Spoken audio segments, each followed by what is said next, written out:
पहले मारा गया, उनकी चोटियां कटवाई गई, छिलवाई गई और उनका नाक रगड़वाया गया, महिला के पेशाब करवा करके किसी बर्तन में ला करके छिड़कवाया गया। अब कथा वाचने का कॉपीराइट सिर्फ ब्राह्मणों को नहीं होना चाहिए। जिन पंडितों ने उस यादव के ऊपर इतना बड़ा अत्याचार किया है, अगर वास्तव में वो वेद के ज्ञाता होते, पुराण के ज्ञाता होते, रामायण के ज्ञाता होते, इन सबों को पढ़ा होता तो शायद सपने में भी नहीं सोचे होते। यूपी के इटावा में जो कथा कांड हुआ है, एक यादव का जो मुंडन करवाया गया है, जिसमें कहा जा रहा है कुछ जात विशेष के लोगों ने उस यादव व्यक्ति को अपमानित किया है कथा करने की वजह से और उसका मुंडन कराया गया है। देखिए, सबसे पहले अखंड न्यूज एक्सप्रेस को धन्यवाद हम देते हैं और आपको भी धन्यवाद देते हैं।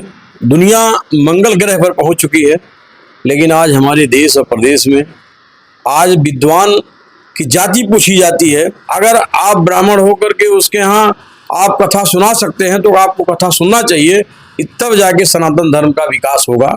सनातन धर्म में जब तक बराबरी की बात नहीं आएगी और गैर बराबरी की बात रहेगी तो सनातन धर्म का डेवलपमेंट नहीं हो पाएगा। जो धर्म के ठेकेदार खुद बताते हैं, उनका कहना है कि सर्व समाज को कथा सुनाने का अधिकार सिर्फ ब्राह्मणों को ही है। देखिए कि ब्राह्मण अपना एक अधिकार समझता है कि कथा कहना, श्रीमद् भागवत कथा कहना ये ब्राह्मण कहता है कि मतलब मेरा अधिकार है, जबकि ये गलत है। अगर सनातन धर्म से जुड़े हुए लोग हैं, चाहे पिछड़ी जाति में पैदा हुए हैं, चाहे अभी आपने जैसे कहा इटावा जिले में मुकुट बिहारी यादव मतलब आचार्य हैं, आचार्य की डिग्री उन्होंने हासिल किया है और वो कथा कहते हैं, श्रीमद् भागवत कहते हैं, तो अगर उन्होंने कहा तो कोई गलत नहीं किया। ठीक है, आपने कहा कि वहाँ 103 ब्राह्मण का घर का गांव है, वहाँ उन्होंने ब्राह्मण के यहाँ कथा इन्होंने कहा और ब्राह्मणों को नागवार लगा। उनको लगा कि ये जो विधा है, ये जो कथा वाचन करने का अधिकार है सिर्फ ब्राह्मणों को है, इसका उनको ये लगा कि ये मेरे एकाधिकार में अतिक्रमण कर रहा है। यादव समाज के लोग जो कथा वाचन करने का काम करते हैं, अगर ये परंपरा बढ़ी तो इस पर भी पिछड़ी जाति के लोग हावी हो जाएंगे। आज उनके साथ जो दुर्व्यवहार किया गया, उनको पहले मारा गया, उनकी चोटी रखाने का अधिकार यादव समाज के लोगों को नहीं है, उनकी चोटियां कटवाई गई, छिलवाई गई और उनका नाक रगड़वाया गया, मतलब औरत के पैर पर नाक रगड़वाने के बाद फिर भी उनको संतुष्टि नहीं हुई, उनको लगा कि भी सजा और बाकी है। तो ऐसे में मतलब किसी महिला के पेशाब करवा करके किसी बर्तन में ला करके छिड़कवाया गया, तो अब उन्होंने कहा कि अब पवित्र हुआ। ये इतना घृणित कार्य हुआ। मैं इसका मैं विरोध करता हूँ, खंडन करता हूँ और मैं उत्तर प्रदेश सरकार से मांग करता हूँ जो लोग भी इसमें शामिल रहे हैं उनके खिलाफ सख्त कार्रवाई करें, नहीं तो सामाजिक आंदोलन करने के लिए विवश होगा समाज। जो मान्यताएं हैं कि भगवान श्री कृष्ण यादव वंश में पैदा हुए थे, अब यादव वंश में अगर भगवान पैदा हो सकते हैं तो जो यादव व्यक्ति है वह पवित्र कैसे हो सकता है? उसे किसी महिला के पेशाब से उसको पवित्र किया जा रहा है। पहली बात तो आप इतना जान लीजिए, कोई व्यक्ति अपवित्र नहीं है, चाहे वो दलित समाज से हो, चाहे अनुसूचित जनजाति से हो, चाहे पिछड़ी जाति से हो, किसी भी जाति से हो, चाहे अगड़ी जाति का हो, वो अपवित्र नहीं है। जब कोई बच्चा पैदा होता है तो उसके मतलब ललाट पर कहीं जाति नहीं लिखी रहती है। भगवान ने जब बना के भेजा है सिर्फ एक मनुष्य के रूप में भेजा है, चाहे वो ब्राह्मण के परिवार में पैदा करे, चाहे वो क्षत्रिय समाज के घर पैदा करे, चाहे गुप्ता परिवार के यहाँ पैदा करे, चाहे यादव जी के यहाँ पैदा करे, चाहे वो विश्वकर्मा जी के यहाँ पैदा करे, चाहे वो किसी भी मुसलमान के घर पैदा करे, इंसान के रूप में भेजता है। यहाँ से जात बनाई जाती है। बताइए कि जो हम लोग जानते हैं कि जो व्यक्ति गंदा होता है उसके शरीर में कहीं कुछ कीचड़ लग जाते हैं या कुछ भी तरह की कोई गंदगी लग जाती है तो अच्छे से नहा ले बढ़िया से तो साफ सुथरा हो जाता है। लेकिन ये परंपरा कब से चालू हो गई कि किसी महिला के मूत्र से उसको पवित्र किया जा रहा है? देखिए, ये तो अपमानित किया गया। मुकुट बिहारी यादव, उनके जो साथी थे, उनको ये इतना नागवार लगा कि ये यादव समाज में पैदा हुआ, ये कैसे कथा वाचन कर रहा है और वो भी ब्राह्मण के घर आके कथा कह रहा है। उनको लगा कि जो मेरा एक अधिकार है कथा वाचन का, इस पर अतिक्रमण कर रहा है यादव समाज। इस नाते वो इतना खार खाए थे, इतना अपमानित किए कि पेशाब से ज्यादा अपमानित उनको लगा नहीं कि इससे भी ज्यादा अपमानित किया जा सकता है। उसको अपमानित किया ब्राह्मणों ने, उसको अखिलेश यादव ने सम्मानित किया। देखिए, माननीय अखिलेश यादव समाजवादी पुरोधा हैं। डॉक्टर लोहिया माननीय नेताजी के रास्ते पर चल करके वो समाज को एक बराबरी की बात करते हैं, और वो बात ही नहीं करते हैं, वो कर्म करते हैं। तो इस नाते उनको समाज ने तिरस्कृत किया, और समाजवादी पार्टी के राष्ट्रीय अध्यक्ष माननीय अखिलेश यादव ने उनको सम्मान देने का काम किया। सम्मान देने के साथ साथ ये भी उन्होंने कहा कि जो ये वह आडंबर हुआ है, जो उनके साथ किया है, अगर उत्तर प्रदेश सरकार ने कार्रवाई नहीं किया तो हम इसको एक बड़ा आंदोलन करने का काम करेंगे और उत्तर प्रदेश सरकार को घुटने पिला देंगे। हमारे साथ जुड़ चुके हैं सुभाष चंद्र विश्वकर्मा जी, जो एक शिक्षक हैं, एक स्कूल चलाते हैं, और समाज में जो इस तरह की कुरीतियां हैं लगातार उसे प्रहार भी करते हैं। तो उनसे बात करेंगे। सर, जो उत्तर प्रदेश के इटावा में जो घटना हुई है, एक कथावाचक के साथ जो अमानवीय कृत की गई, उस पर क्या कहेंगे? मैं सबसे पहले आपका जो चैनल है अखंड न्यूज चैनल, मैं धन्यवाद देता हूं कि आप इतना ज्वलंत मुद्दा समाज का उठाते हैं। मेरे मित्र राज कपूर जी, मैं आपको बहुत बहुत धन्यवाद देता हूं कि ऐसे मुद्दों पर चर्चा करके एक समाज में एक नया सुधार का कार्य कर रहे हैं। सबसे पहले आपको मैं धन्यवाद देता हूं। रही बात इटावा में यादव के साथ जो ये कुकृत हुआ है, ये बहुत ही निंदनीय है, क्योंकि जन्म से सभी लोग इंसान पैदा होते हैं। इंसानियत जिसके अंदर होती है वही समाज का एक आदर्श नागरिक माना गया है। अब समाज में अगर कथावाचक है का कॉपीराइट सिर्फ ब्राह्मणों का है, तो मैं सबसे पहले मैं विरोध करता हूं कि ऐसी परंपरा नहीं होनी चाहिए, क्योंकि हम लोग शुरू से पढ़ते हुए आए हैं, जो पढ़ा लिखा विद्वान है, जो पढ़ा लिखा ज्ञानी है, वही जो पंडित होता है। पंडित कोई जात नहीं होती है। डॉक्टर अम्बेडकर ने भी हिंदू कोड बिल लाया था, उसको लोग नहीं माने।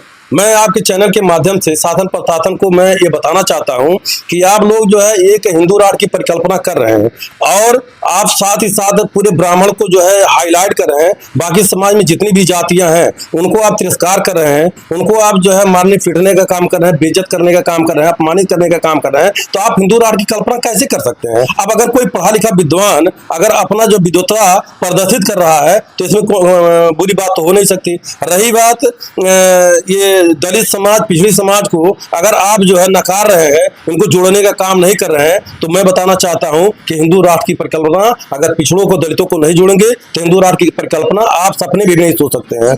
मैं ये कहना चाहता हूं कि डॉक्टर अम्बेडकर बहुत बड़े हिंदू विचारधारा के ज्ञानी थे, और मजबूर होकर के 1956 में 10 लाख लोगों के साथ उन्होंने बौद्ध धर्म अपना लिया। उनकी मजबूरी थी, और मजबूर करने वाले यही समाज के अग्रणी व्यक्ति थे, जो डॉक्टर अम्बेडकर को, जो हमारे देश के भारत रत्न है, हमारे देश को उन्होंने कानून दिया, व्यवस्था दिया, न्याय दिया। और ऐसे व्यक्ति का जहां महत्व नहीं है। दलित पिछड़े जो लोग हैं एक कथा सुन सकते हैं, क्या एक कथा सुना नहीं सकते हैं? देखिए, ऐसा कथा वाचने का कॉपीराइट सिर्फ ब्राह्मणों को नहीं होना चाहिए। अगर समाज का सबसे दलित छोटा से छोटा वर्ग है, समाज का अंतिम व्यक्ति जो सबसे छोटा वर्ग है, अगर वो पढ़ा लिखा ज्ञानी है, विद्वान है, तो उसका कथा सुनने का अधिकार सबको है, क्योंकि वो ज्ञान है प्राप्त कर चुका है। उस ज्ञानी का बात, चाहे कथा हो चाहे बात हो, वो अपनी बात कर सकता, सुनने का अधिकार सबको है। अगर नहीं सुनेगा तो समाज में समानता नहीं ला सकते हैं। जो मान्यता है कि भगवान कृष्ण यादव वंश में पैदा हुए थे, तो यादव वंश के व्यक्ति को, जो वहाँ का यादव कथावाचक रहा है, उसको एक महिला के मूत्र से पवित्र करने की बात सुनने में आ रही है।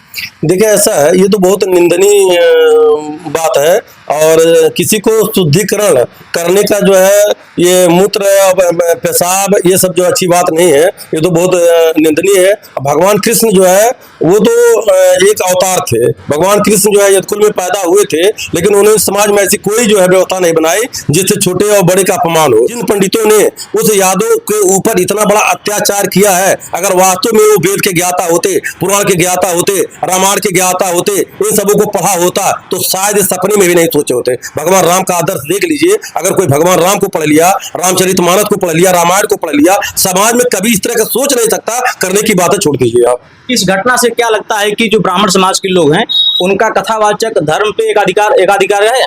नहीं, अब तो इस घटना से मैं तो देख रहा हूँ एक क्रांति पैदा होगी। क्यों? क्योंकि मैं समाज के सब लोग अब जागरूक हो रहे हैं। ये छोटी मोटी घटना ये बहुत बड़ा तूल पकड़ लिया। पूरे हिंदुस्तान में आज इस पे चर्चा हो रही है कि सब लोग निंदा कर रहे हैं कि पढ़ाई लिखाई का अधिकार सिर्फ ब्राह्मणों का ही नहीं है। पढ़ाई लिखाई का अधिकार समाज के हर वर्ग के लोगों को है कि पढ़ लिख के आप कोई भी काम कर सकते हैं, चाहे नौकरी हो, चाहे कथा वाचन का काम हो, चाहे पंडित का काम हो। अब देखिए, मंदिर में पुजारी ब्राह्मण होते हैं, ये भी गलत है।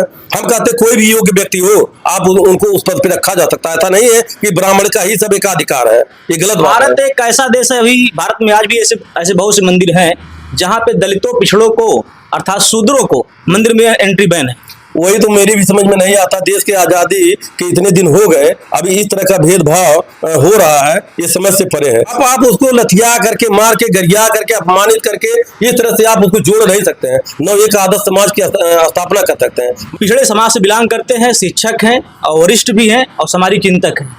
ये जो इटावा की जो घटना हुई है, जिस तरह से वहाँ पे एक यादव कथावाचक को अपमानित किया गया है, आपका दलितों पिछड़ों से क्या अपील करेंगे, क्या इनको सुझाव देंगे आप? मैं दलितों पिछड़ों से यही अपील करना चाहता हूँ कि देश दुनिया के चक्कर में न पड़ के आप लोग जो है सीधा आप शिक्षित बनिए, और जब शिक्षित आप बनेंगे और शिक्षा जब आपके अंदर ग्रहण होगा तो आप घर में नौकरी होगी, आपके परिवार में नौकरी होगी, आपका जीवन स्तर ऊंचा उठेगा। देख रहे हैं हमारे साथ है दो विद्वान रहे हैं, फूलचंद यादव जी जो समाजवादी पार्टी के नेता हैं और सुभाष चंद्र विश्वकर्मा जी जो एक शिक्षक हैं।